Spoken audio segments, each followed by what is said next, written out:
Hello and welcome to the RPG Blender, where we give lesser played games or forgotten settings the roll the dice they deserve. I'm your host, Game Master George, thrilled to welcome you to this short side adventure. Dirum has found himself drawn away from the group at the request of Lore.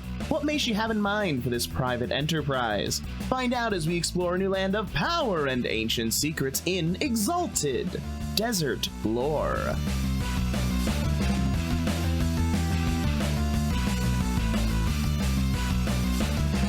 Welcome to the RPG Blender. I am your host, Game Master George, as we return to the world of Exalted. Today, we will be taking a step back from what happened previously and taking a look at where Dirum went. Or might be a little bit of a short episode. We'll see how long they can get along with each other. But let's meet our cast first. Right up, let's go to Craig. Say hello, Craig. Howdy, gang. It's me, Craig, playing the stick in the mud, Dirum Barath. Good to be back. I have no idea what chaos happened while I was gone. I'm sure everything went well and successful. Nothing could have possibly messed up.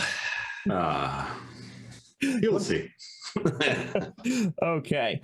And then, so we're going to be doing something a little bit different with this intro tonight. And that is because we have a new player joining us, taking on the role of Lore. So it doesn't need to just be me and Craig talking to each other for however long this takes. I can actually do world stuff and not just be crazy lunar lady. So welcome, Becky. Say hello, Becky. Hello, I'm Becky. I am playing someone who has already joined the world, so I hope I do it correctly. Hopefully, I'm sure there will be no problems whatsoever. And then we have in the Peanut Gallery viewing us tonight, we have Peter. Say hello, Peter. Hi there, I'm Peter from Sponsored by Nobody, playing Ragnarok Royale. That's up to something else at the moment. So, because Becky is jumping into a character that I created and that you guys have interacted with for a little while, I would like, rather than the usual fun facts, I would like each of you to have this opportunity to ask me one question about lore. That way we can give her a little bit of background information about this character. Interesting. Okay, so I guess maybe a little bit of a broader question. I had a question about, like, why in your game specifically do Lunars hate the realm? I mean, like the younger ones, like Lore, not the ones that are really old and, have a personal vendetta, but the young ones, dislike the realm.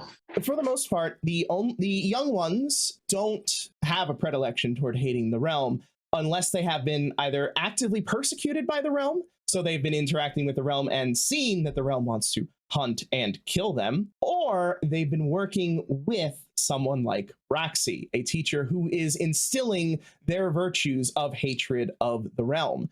Because for the most part, many of these people who are now becoming Lunars, these younger ones, they may have come from the realm. They may have positive feelings toward the realm or people from it. Unless the realm shows them a reason to hate the realm, they really don't have one. Okay, I hope that gave a little bit of information.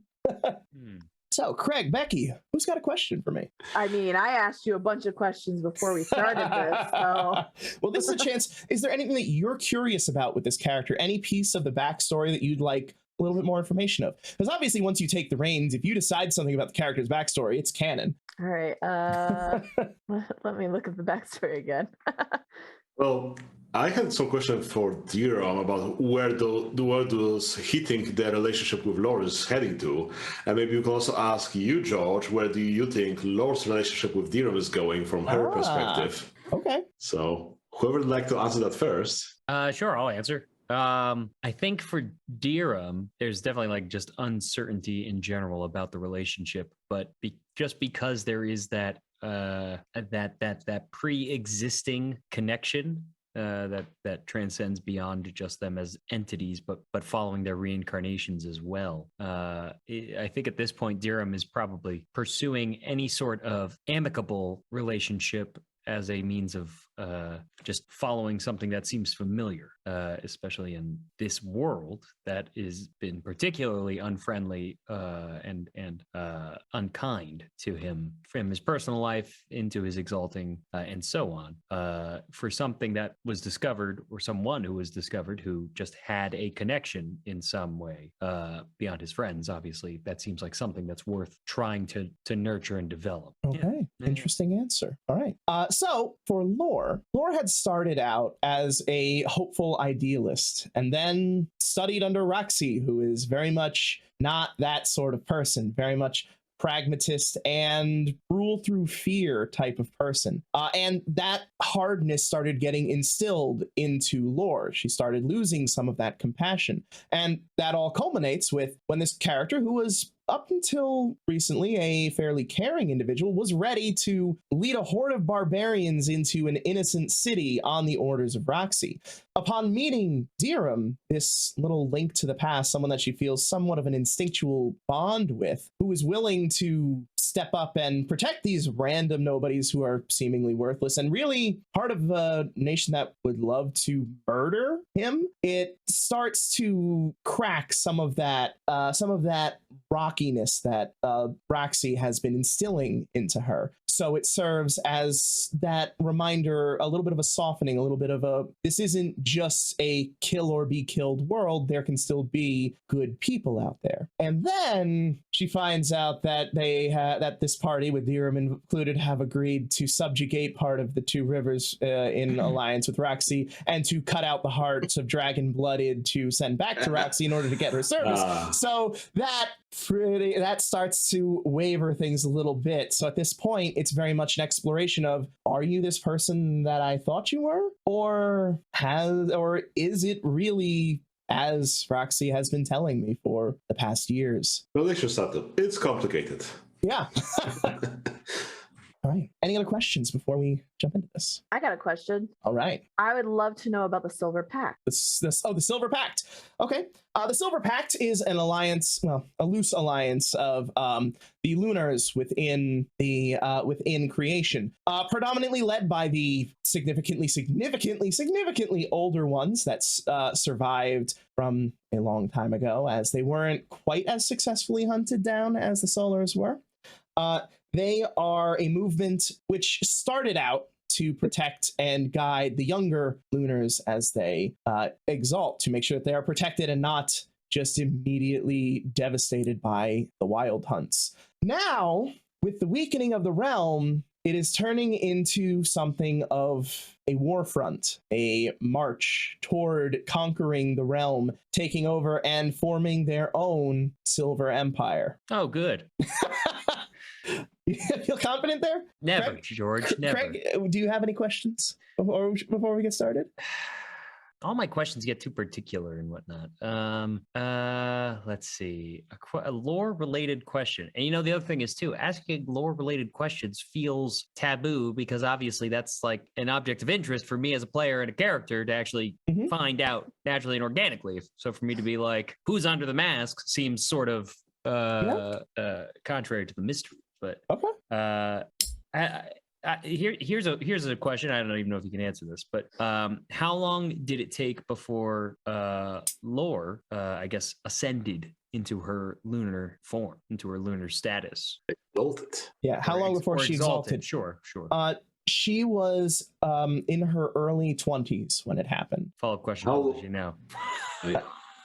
Mid-20s. Oh shoot, she's fresh too. Okay. She just well, the benefit of having a very powerful teacher. That's what she had. That's fair. Interesting. Cool. Okay.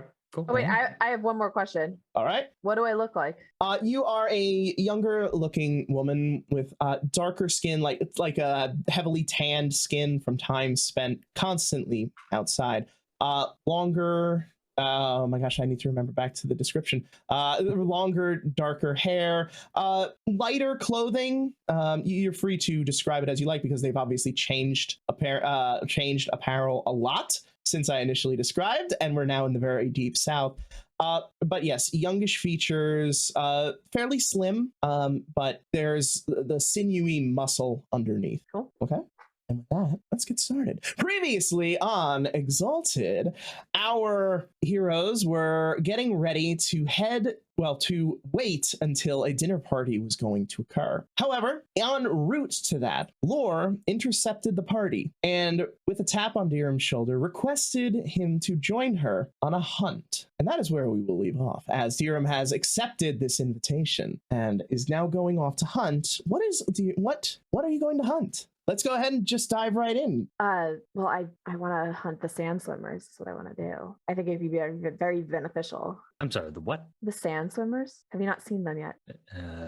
I'm not familiar with this region. I don't think so. Well, watch your feet. They're exactly what they sound like. Creatures that swim in the sand. Mm-hmm. Okay. What? This seems very confusing to you. I'm just curious, what's the benefit to us hunting? I mean, there's obviously a lot going on, and you're aware we have priority finding Pluton, or even the part of this very deadly creature. What's to gain by hunting one of these? Sorry, I assumed you would have known. When I hunt successfully, I can then take the shape of what I hunt. Dirum's eyes make recognition to the grisly habit of Lunar's. Yes, I did. I just, yes. Okay. Sure. Yes. This seems, you're right. Beneficial. Okay. Sure. Where do we start? I guess I want to start tracking. Is that something we do in this? Yes. So the first thing you would want to do at this point is find a likely location where you'd be able to find this type of creature. A successful lore roll would be able to identify areas which might be able to likely house them. Alternatively, you could wander out into the waste and make a survival roll and see if you can find the tracks of one. Whichever one seems more appealing to you. So it's either a survival roll or what's the other one? Lore. I feel like Lore is probably really good at lore, right? For so many reasons. Lore is a scholar. Yes. Lore. I want to do lore. Okay. Now tell me how the roll works for this. Yes, Becky is fresh to this system completely. Oh boy. We're getting another set of new eyes here. So the way this works D10s. is you will roll a number of D10s equal to your intelligence plus your lore. Oh, okay. I'm gonna have to roll multiple times. Okay. And you can also make this roll, Dirum, if you would like to think on your own, or if you'd like to assist her. Okay, so my intelligence and like each of those dots that I'm looking at, that counts as 1. That is correct. Dope. Okay. So what is your total? 10. Okay. And the thing to remember about this system is stunting is important. If you describe what you're doing, you will get bonus dice to your attempt. Alternatively, Dirum can try to assist you, making his own lore roll and then giving you bonus dice based on how successful he is. Okay. So I think what I want to do is I want to get to the ground, feel for vibrations, but I also want to, I'll probably take off my shoes to not throw them away. I'm gonna like tie the strings together and put them around my neck so I don't lose them. Feel it with my feet, feel it with my hands. Probably also test to see where the wind is blowing for what is in theory an easier ride, as I imagine something swimming in sand might need. Okay, that's my plan.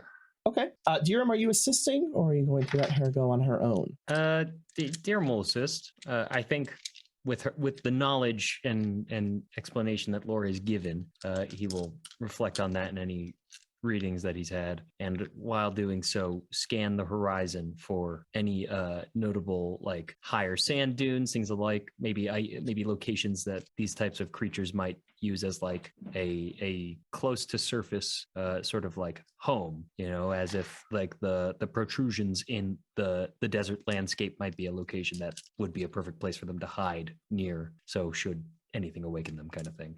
Okay.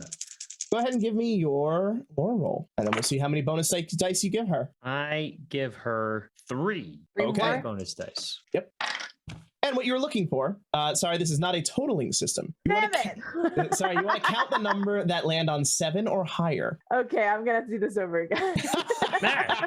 I was counting it up. Lesson learned from me. Explain the full rules first. If you roll a 10, it counts as 2. 7, 8, 9 count as 1. Oh. If you'd like, there are dice rollers for this. No, it's not as fun. Yeah. She's from our school of thought. Just wait till you have to roll 50 dice. Well, I Yeah. mean, when we get there, we might die long before then. So 7, 8, and 9 are 1 point. 10s are 2. That is correct. Okay. Let's see if you have Dirum luck or mountain luck. What kind of luck do I have? I have Where the bad you luck, don't where you succeed on everything except the things that you really should succeed on. I? All right. I thought that was mountain luck. No, mountain luck is where he does really, really, really well up front and then whiffs the backup roll. All right. This doesn't sound like a lot, but this is my first roll. Well, second if you count my one that didn't Your work. practice roll. Yeah. 7. That's a sizable roll. That is a Okay. very sizable roll. Okay. So you make your way out into the desert. The night sky above you, the stars shining brightly, and as you make your way out of Gem, you can see the sand dunes down at the base of this volcano, going off in every direction that you look. And you begin looking for these areas which match what you've read about, what you've studied about these creatures. You're looking for areas of freshly disturbed sand. Maybe a sand dune that appears to have recently repositioned, a place where there would be more loose packed sand, as you said. And you do on the close to the horizon. It'll be a significant walk, probably take you about a quarter of what remains of the night to get there. But you do see what looks like a reasonably accurate location. Do I know anything about do I know anything? I know that I have to observe them in general, but do you know if I have, or do I have any knowledge of if this is a dangerous creature or This is the world of Exalted. Basically everything is a dangerous creature in some way, shape, or form. okay. Dangerous to people. Yes, dangerous to people. You are not really normal people. This is a 5-foot long lizard with 6 limbs that hunts by swimming through the sand, grabbing prey and pulling it underneath. So yes, it is dangerous, but you all are far more dangerous. Okay. So I'll wait. So it's like far enough away where we've got a bit of time anyway. Correct. Okay. So I want to start heading this way. I see some potential shifts in the sand up ahead. It looks like it might be a little bit of a trek, though. Are you up for it? Of course. Yeah, I can handle a bit of a trek. All right. Pulls out his dragon sai wand. Looks like a gun, basically. It looks like a firecracker launcher with a big dragon head at the end of it, if I remember the illustration of your weapon. That seems correctly. about right. Yeah, it's like a big rifle. Mhm. Oh, okay. You're ready. You said I should be ready. I'm Yeah. What are we supposed to expect besides it coming out of the sand? Is it going to bite, or is it claws, or? I take out a notebook and a pen, and I assume I have them. Yeah, more like it's a quill and Yes, scroll. that's me rolling a scroll. That was It's good. It's good property. For our Good podcast property. listeners, make sure you check it out on YouTube so you can see this dramatic reenactment. Yeah. it's so good. It's So good. So So There's good. a It's on reason we have point. her here. And I just look at Durham and say, well, we'll find out. You've never encountered anything like this before. You just know about them. But Oh, I mean, I've read about them. okay, I get it now. All right, let's. You said that way. Dirum says, pointing in the direction of the. Approximately. Okay, and Dirum will start walking in that direction. Okay. And I'm Cool. probably just scribbling down anything of interest to me as we're going. Okay. You begin making your way across the sand. You're going on foot, correct? You don't have any other transport. You know what? That's a great question. And now that you say it out loud, Dirum will stop Lore and say, "Give me a second," and will begin collecting his sorcerer's motes and cast Someone rider. his Cirrus skiff. Get his What his is own that? his own personal nimbus. So After describe what happens. Sure. Dirum sits there, and it looks like he's meditating with his hands clasped together for a few seconds, as it looks like energy begins to reverberate around his hands. And once it finishes, the energy collapses back into his palm, and he begins to expand his hands. And as he does, you see a wisp of smoke begin to manifest and develop, and it begins to take on a white, like very almost solid color to it as he continues to expand it. And as he pushes his hands out to a full expansion of his being, it manifests and concludes its form into a large puffy cloud as he manifests a white puff cloud in front of him. There's so many ways you can describe a puffy cloud. Yes, exactly. While he's doing this, as soon as I see him sit down, I sit down too, trying to like kind of like mimic his body posture, but instead of doing this, look on the YouTube channel again to see what I'm doing. Instead of doing that, I will put my shoes back on and just watch what's going on. Okay. The cloud forms. You form a cloud. You don't pull it from the sky or anything like that because I guess this is the desert. There's not many clouds in the sky. Okay. So you form your nimbus, and I believe you can hold one extra person on it, correct? That's a great question. This is the first time I'm using it, but I believe you are correct. Let's see. Slow moving, managing a pace of only essence times 6 miles per hour, but is virtually unlimited in its flight capability, able to rise with no limit other than the ability of its caster to endure rarefied air of the upper atmosphere. And one of the passengers opponent, the first or second sentence there. Well, excuse me, princess. Then yes. I too have that spell, and probably Laura also has that spell, maybe. Right. A high chance. There we go. Then yes. Yes, I can. Okay. Dirum climbs on and extends a hand. Perhaps we use the element of surprise, drop down on it. Yeah, no, it's probably better to not be on the ground. And I give him my hand. Hoist her up onto the cloud. And it's like, woof, woof, woof, woof, woof, as it starts. What do you think are the royalty rates for or Whole New World? Wow, clouds are Too much.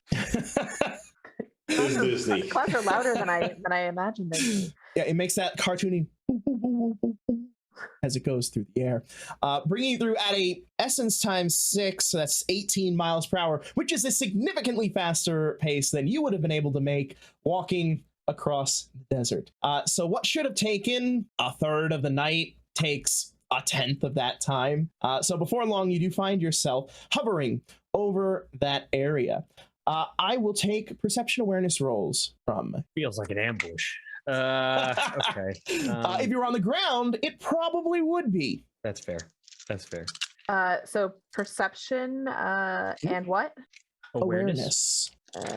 Okay, cool. Dirum just continues to scan the ground to see any reverberations, any movement of sand, maybe trickling down from some of the I guess the plinths of the dunes and whatnot. Any sort of activity to help him basically triangulate where we are theorizing this sand swimmer is sleeping. Okay, you have a 2-dot stun. And Laura has been the entire trip actively taking notes on everything that she sees. Probably doing one of those like almost little kid over the edge of like the boat sort of thing, like looking at the sand to see if there's any, I guess like the sand version of a dolphin as it goes. But also every once in a while glancing up to make sure that we are headed still in the direction that she indicated as well. Okay, you can have a 2-dot stun. 2-dot stun gives you 2 extra dice and 1 automatic success. Cool. Success as in a 7, 8, 9? Yes. Okay. I'm also pumping. I pumped 5 into this as well for the record. I'm not worried about you learning about pumping things right now, Becky. Well, I don't expect that to be overly relevant tonight. By the time we get to combat, I will teach you all that stuff. Then it's relevant. Okay, then I only got 5. Okay. Sorry, it was a 5, and what did you get? Correct? I got a 10. Got it. Okay. Both of you with 5s and 10s, you see what appears to be a relatively large flock of small birds that are flying over the sands, heading in the direction you just came from, heading back toward the mountains and the volcanic area of Gem.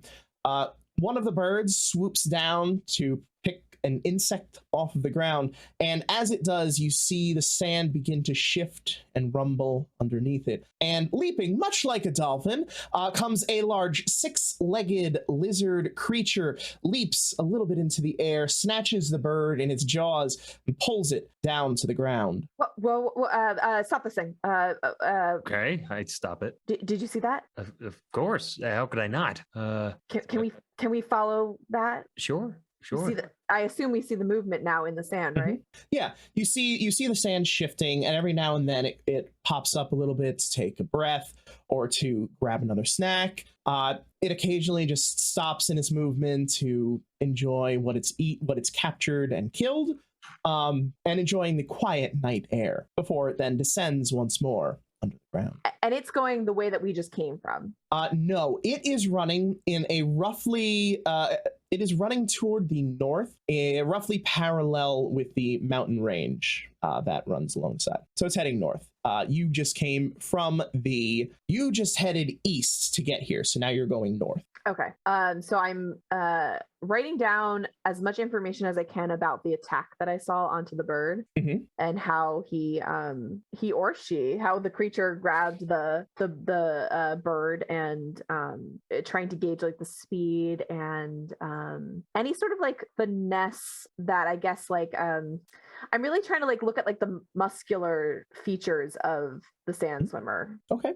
You can give me a wits linguistics roll with a 2-dot stunt. Wits linguistics. And Dirum, what are you doing while she's doing this? Dirum is just trying to catch up or keep up with this creature while having a comfortable height on it. Not too high, because I have a feeling the more airtime that we take in the desert, probably the hotter it's going to be getting, as we have no real coverage. But his goal is basically to try and get above the creature so that then he can basically, when we need to, strike with purpose. Okay.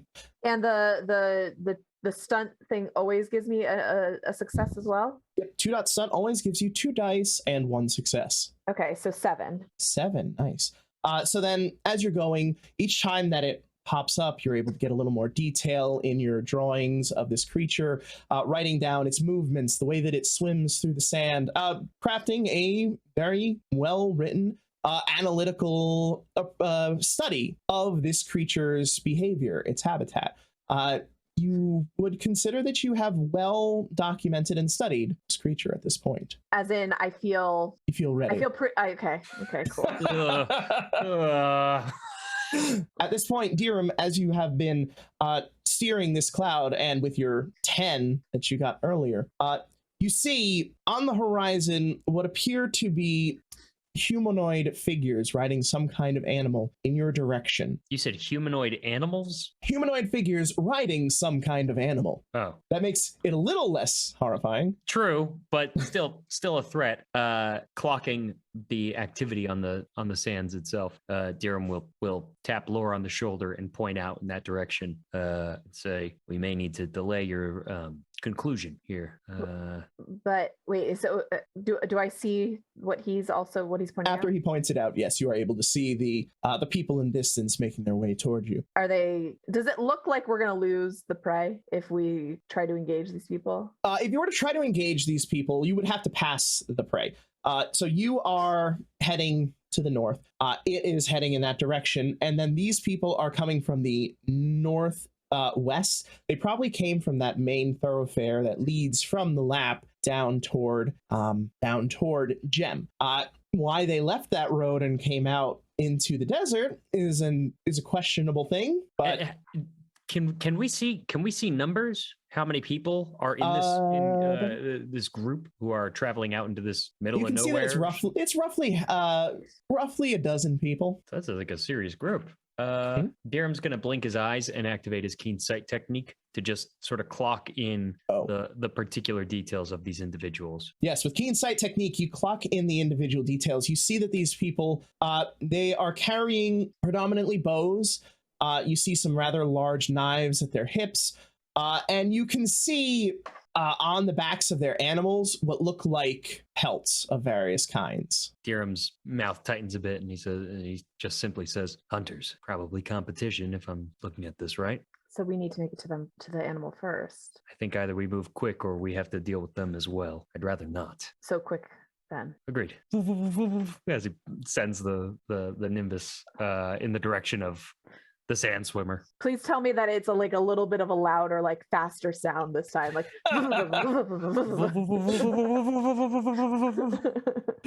All right. So at this point, this is a single animal. It is not a particular threat to you at your current situation. What is a threat is how quickly you can complete this and conclude your ritual without these people managing to approach. So what I'm going to do is I'm going to have you give me a single join battle, which is your wits awareness. And then from there, I will have you each make a single decisive attack roll.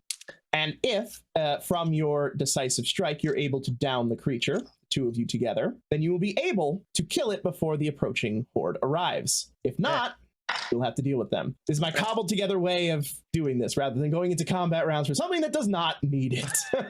I like it though. Alternate stakes. Cool. Ooh, my first 4 are great. They're all successes and one excellent success. Okay. And sorry, I'm just really happy with that roll. This is, yes, you should. So that's 1. 2, This is 4, wits 5. awareness. So I can actually, I can pump my join battle, can't I? Yeah. I am going to do that. Probably something that's good for you to know. 1, 2, 3. That's my best roll yet. How much? 9. Ooh. And I'm gonna pump. Wow. I had a lot of 10s. That'll do it. And I'm just gonna pump 5 more into this. Mhm. Okay, plus the 5. Ugh. So I got 4. That's Okay. pumping plus 5. Yay. 4 plus your 3 gives you 7, and 9 plus 3 gives you 12 initiative. 4 carrying the team. All right. Since extra successes don't matter for damage, let's just get your damage rolls, people. Oh, boy. All right. So we do what- decisive attacks. Yep. It's decisive attacks, which means you roll a number of dice equal to your initiative. Oh, and that's how I attack? Yep. That's how you, because this thing, you have an ambush on it, so it doesn't matter. You have vastly superior abilities. The question is whether you can kill it fast enough. Cool. And I assume that I'm using the only weapons that I have on me? Correct. Your yes, you pull out your as you ready yourselves, from your knuckles effectively appears some what look like icicles in the shape of tiger's claws. Super weird in a desert. Yep. Okay, so Your I hands roll... feel pretty comfortable at this point, though. Cool. And so I roll 12 dice then? That is correct. Dope. And 10s do not count as 2 here. Okay, but it's still 7, 8, 9, and then 10 is 1 as well. Correct. Dope. And I'm just throwing 4, right? Or 4 plus no? 3, 7. 7. Okay, cool. So I threw. Always get at least the 3 on you. Oh yeah. All right. Not so great. 6. Okay. And I got 3. 3. It had 2, 4, 6, 7, 8 health. Oh my gosh! So By across 1. the 2 of you, you are able to, by 2, technically, because the 1 would have, if you did it with 8, it would have gone down 2. You leap from the sky, the claws and fire bursting upon this creature. It's downed before it knows what truly hit it. At which point, Lore, you are able to take the creature, carve it open, remove a still warm heart, and drink of its blood. That was disturbing. Okay. What did I just join on? My God. But the YouTube is going to skyrocket now. Hey, Greg. Lunars, mate. Lunars. At least she wasn't hunting a person. Yet. Dirum watches a little perplexed and disturbed, and then hops back on the Nimbus and reaches out to grab her hand and pull her on so we can get the heck out of here. Is it heavy, or can I pick it up and bring it with us? It is a 5-foot long lizard that swims through the sand, so it is fairly heavy. You are also fairly strong. I believe that you should be able to carry it. The question is whether Dirum will help you with that, because that would make it go faster. Because anything that you do here slows you with the approach of these hunters. It doesn't make sense to let this meat go to waste. Or this Dirum. life to go to waste. Dirum turns to look at the group, gauging the distances. Okay. Time is of the essence. Yes, I get that. And As he I'm like, hops back down and goes and hunches it up from behind to kind of roll it onto the skiff. Okay. With this, technically, the skiff doesn't have a weight limit, but this thing is pretty heavy, so I'm going to say it reduces your speed as you're traveling back. because it's not a person, so it doesn't violate the one person rule, and technically you could be carrying whatever you like on your in your pack, including if this thing had been butchered, all of its pieces individually. So we'll say that it reduces the speed because of this significant weight. Sound fair? That's fine with me. I think noticing the difference as soon as us and the the carcass are on the Nimbus, which by the way is probably taking on a bit of a pinkish color to the cloud. Oh God! Dirum seeing the group and seeing that we're not moving at the same speed, goes, and wills it to start just flying diagonally up. So we're just going as far away from them as we can to just make sure that we're far enough away that there's just the cloud in the sky rather than these two people, this big old carcass, and then whatnot. So still probably a kind of pinkish cloud up in the sky now. Yes, you begin sailing then through the sky on your slowly turning pink cloud, which eventually you see the rain of blood beginning to fall out the bottom occasionally, a few drips here and there staining the sand beneath. But seriously, you see the hunters on their approach. They see a cloud descend, kill the thing that they were coming after, take the body, and then fly back up into the sky.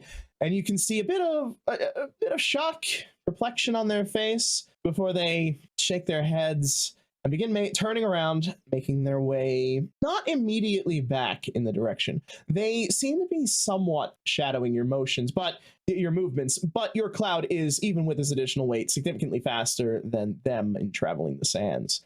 So it's not long before you have pulled away from them and they're unable to follow you further. When I see that we're not in any sort of like immediate danger, I'm going to continue my butchering of this animal. And anything that interesting that I find, I'm going to jot it down as well. Of course, now you begin doing the internal anatomical sketches of this creature. Exactly. Okay. Is there anything else that you two choose to do, to say, before you make your way back to the city of Gem? Just as we are flying, I presume going approximately in the direction of Gem, Dirum will just say while he's like focusing on the path and directing the cloud. Is there any other creatures in this sort of landscape that might be worth hunting?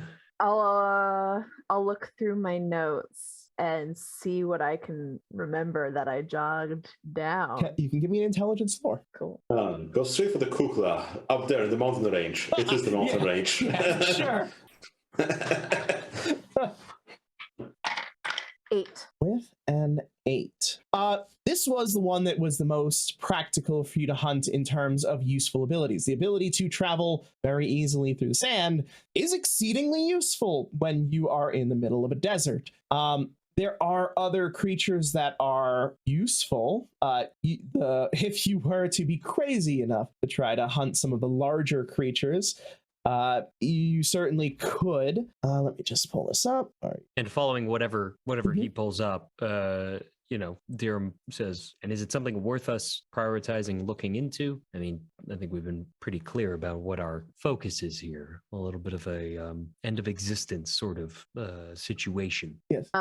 If you are looking for something of a more combat nature, as this thing, while powerful in its own right, is not going to really necessarily be the most effective combat form, as it's meant for sand travel, but while you're inside in the mountain, it may not help you that much. There are the ash devourers, three-eyed and lizards that eat minerals and gems deep underground. You might be able to find one of them in the mines of Gem, actually.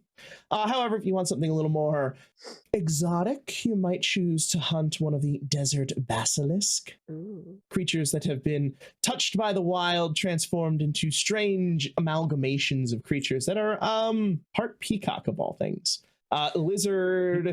Flying lizard peacocks. Yeah, it's weird. I'm looking at a picture of this thing here. I'm gonna throw it up in the YouTube because, oh God, I can't believe that this bug peacock thing exists. Like that. Other than that, if you were not looking for forms, but instead for useful things, you could find use from trying to hunt down a furnace rhino. A furnace rhino.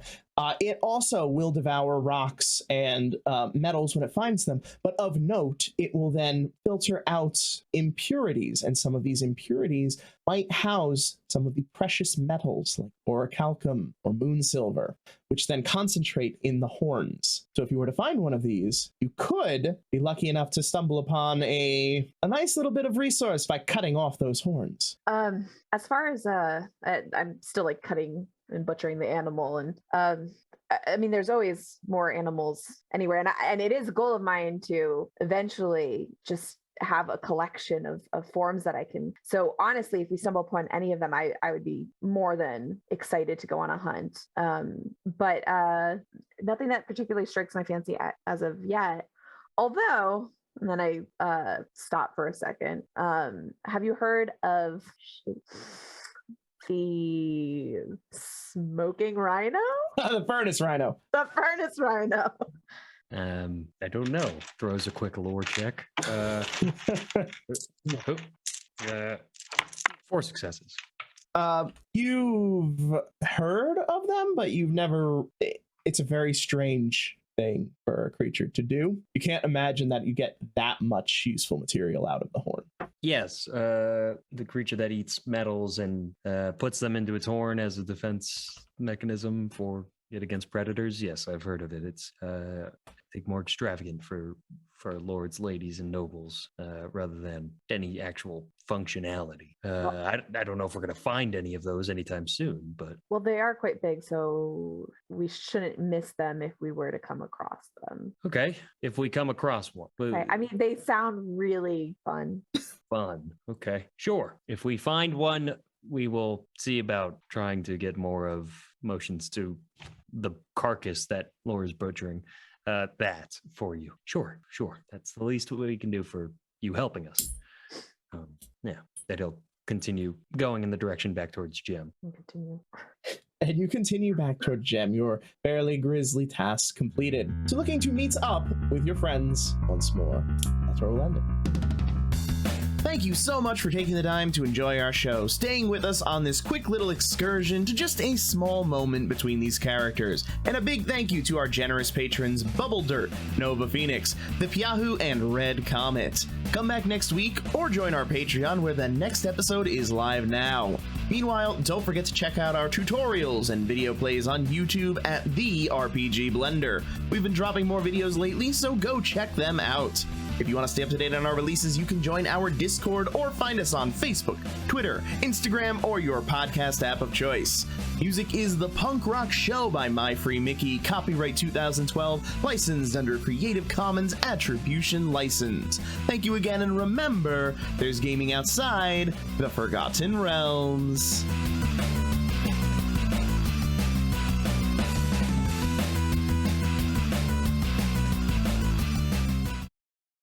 I knew bringing Autumn was a good idea. See? Yeah, and it only costs you having to murder people. Well, only if you go back to Ratsy. That's true. The plan is to never go back. To snub the ancient demigod-esque powerful thing. Not a big deal. Yeah, that won't go badly at No all. big deal. That's fine. She'll find you eventually, like 5 years from now, and she'll be like, "So, how about them 60 Compounded hearts?" interest. I mean, by that point, we should be well into the war, so... I will say, talk about mixed signals, but it's like, you guys are gods, go do some god stuff. But then they were like, but don't fuck with that. That's not what you fuck with. There's always Like, something bigger than you. That's like the guy who lives in is there? Nexus. We're gods. I don't know if that gods, I think, is as big as it gets. I think that's the concept. No, But gods are relatively minor in this world. Yeah, You're Titan killers. Gods Yeah, are done. remember we had that river goddess who was like, "Ooh, I'm so mad at you guy. I'm not going to do anything about it, but I'm steamed." I'm sure she'll never come back. So Well, then I we're, can literally punch rivers now. I took that. That's true. so then we're above gods. We're not gods. We're exalts. You killed the things that made the gods. Yeah. And then broke reality a lot. And, So well, we yes, and then broke reality and realized it was probably better to just like turn them inside out and stuff them inside of each other. That's a better solution. so the point is, we don't have it all figured out, and it's probably a bad way of thinking.